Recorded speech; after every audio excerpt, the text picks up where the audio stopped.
Tennis is a highly dynamic game and the serve is a key component. In elite tennis, the first serve is used as an advantage to start and control the point to keep the opponent on the defense. As identified by Kovacs, Snell and Becker in 2011, a serve in tennis involves three main phases, those being the preparation phase from the first sign of movement until maximal external rotation of the shoulder, which coincides at the point where the tip of the racket head points towards the ground. This includes the backswing, foreswing, ball toss and knee bend. Secondly, the acceleration phase, which begins from maximal external rotation of the shoulder until the end of ball contact, which includes impact position and leg drive. And finally, the follow-through phase, which begins immediately post-ball contact and continues until the end of the serve. This includes the transfer of body weight to the landing foot and the arm follow-through to the opposite side of the body. Through breaking down the skills into components, the learner can establish key information movement couplings. Additionally, they identified three major types of serves in tennis: the flat, which has limited spin, slice, which has side spin, and the top spin, which has kick. The major difference between these serves are namely the racket face angle and grip, which are determined by the forearm pronation and internal shoulder rotation, and therefore there is an inverse relationship between speed and spin. A tennis serve is under a relatively stable environment and performance conditions. However, motor coordination is large as body segments require both inter and intra limb degrees of freedom problems. It is also important to note traditional theories such as the information processing theory and much of research in skill acquisition, which is largely focused on direct explicit instructions based on expert knowledge of the correct technique, honed through high volumes of repetition, for instance, as recommended by Fitz and Posner's stage model of skill acquisition. However, this replication of an ideal pattern does not allow for individual variability, adaptability, nor self-discovery. The constraints-led approach, or CLA, is based on the theory of ecological dynamics, whereby performance is understood to be as a result of the interaction from the individual and the environment. In this example, the ambient optical array of the tennis court and the contact with the ball on the racket and seeing the player shift modifies the performance to be able to direct the serve into the service box and gap. The unstable environment provides individuals with specific affordances that influence the outcome of the action required. Functional linkages between perception and action affords inherent coupling. Giblin and colleagues' findings suggest that the ball and the racket kinematics and the interaction between the visual feedback is critical to the temporospatial regulation in the service action. As a learner, initially the tennis serve will be unstable and unadaptable to new contexts. The attractor states will be shallow, inconsistent, and easily broken, for example by fatigue, a poorer ball toss, and stress. As practice progresses, these attractor states will gain greater stability and enable actions that can satisfy constraints of varying contexts. However, the perceptual motor landscape is a dynamic and open system and is continually shaped by the interaction between individual, environmental, and task constraints. Under Newell's model of constraints, individual constraints includes those unique to the learner, including coordination of strength and technical abilities. In addition to physical constraints, other factors can be motivation, pressure, and prior experience. For instance, I am a novice tennis player having played socially in my adolescence, however never received lessons and have not played a game in the last 3 years. Environmental constraints include those physical factors such as weather, court surface temperature, and the influence of spectators. And finally, task constraints relate to the rules and goals of the task. In tennis, these include the court size, boundary markings, tennis racket, ball, video feedback, the task goal to serve it into the service box. For learning a skill, the temporary use of constraints could thus be used to promote and guide exploration. Constraints do not influence the learning process independently, but rather through their interaction encourage self-discovery of the learner. For this purpose, in this skill training project, I will implement the CLA, an emphasis on the hands-off practitioner approach, to guide the ongoing process involved in a search for the stabilization of specific functional movement patterns across the perceptual motor landscape in myself to adapt to a variety of changing constraints. I designed the skill training program to take place over 5 weeks, a total of 4 hours per week, with 2 2-hour sessions each week, and therefore a total of 20 hours will be spent learning the skill of a first serve in tennis. Here is an overview of the 5-week training program. Week 1 will consist of a pre-test as well as research of YouTube videos and visual demonstrations. This will assist in breaking down the skill to simplify the components. Week 2 involves practicing the key phases in isolation and combining to serve at a wall or a fence. Week 2 will involve combining all components of the serve and practicing serving from different positions along the baseline. Week 5 will involve aiming at cones in the service box, additionally experimenting with speed and implementing a serve into match play. Week 5 will be the post-test transfer test and involve serving against an opponent. According to Newell's model of learning, it is expected that during week 1 and 2, I will assemble coordinated patterns. Week 3 and 4, I will gain control of coordinated patterns. And finally, by week 5, I will optimize control in a tennis serve.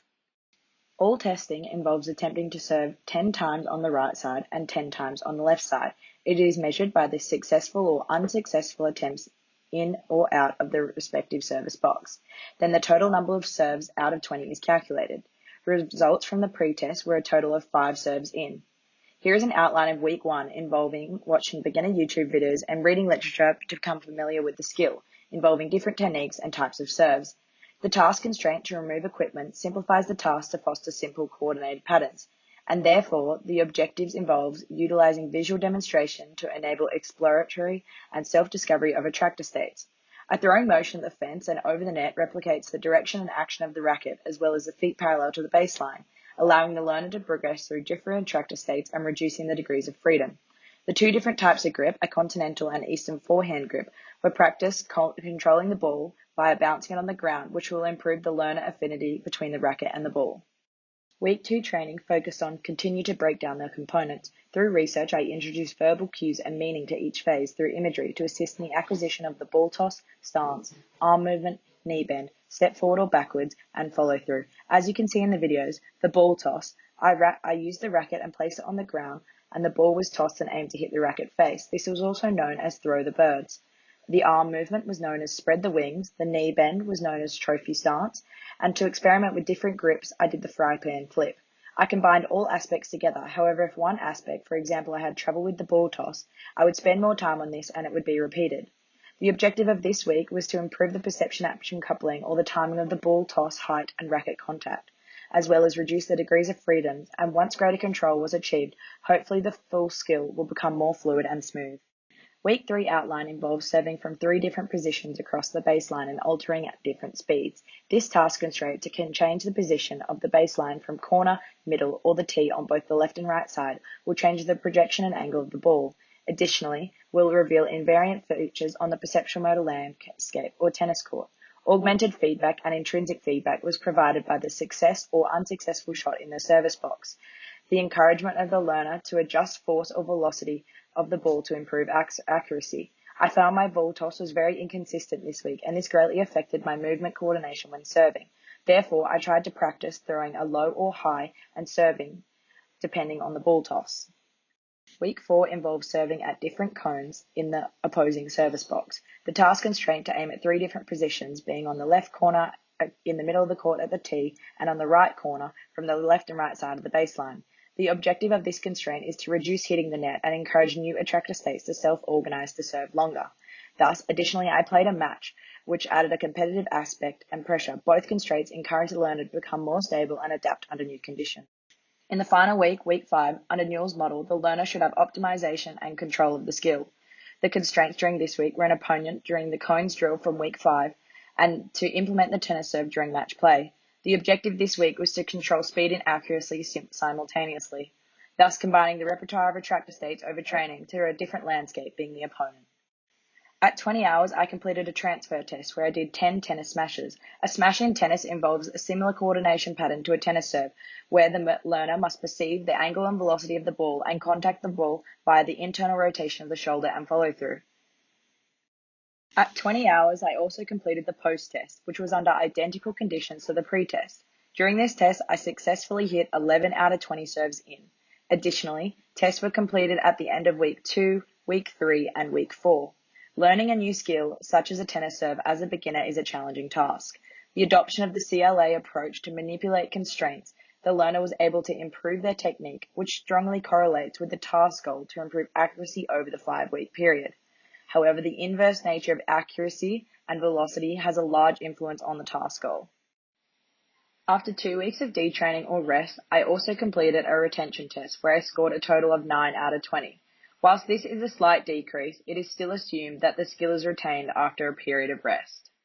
Overall, the results show an acquisition of skill from 5 out of 20 successful serves in the pre-test to 11 out of 20 serves in the post-test. Through the pre- and post-test videos, you can see the learner transition through multiple degrees of freedom, from rigid to smooth. Technically, the learner has improved, and in turn, they have improved their accuracy and control. Firstly, the pretest was important to gain a baseline measure to accurately prescribe and determine the direction needed to learn the skill in the most efficient way. The pretest identified that the individual was at a very basic level at tennis serving. Therefore, it was important to incorporate basic education to identify techniques that could help facilitate the learning of basic coordination patterns. Week 1 and 2 focus on breaking down the components to reduce complexity, then added together once stable. The coordination pattern was initially disjointed and unstable. Through breaking down the skill, this allowed myself not to get overloaded, and significant progression in accuracy was shown after 10 hours of practice. Observational learning was key during this early training period.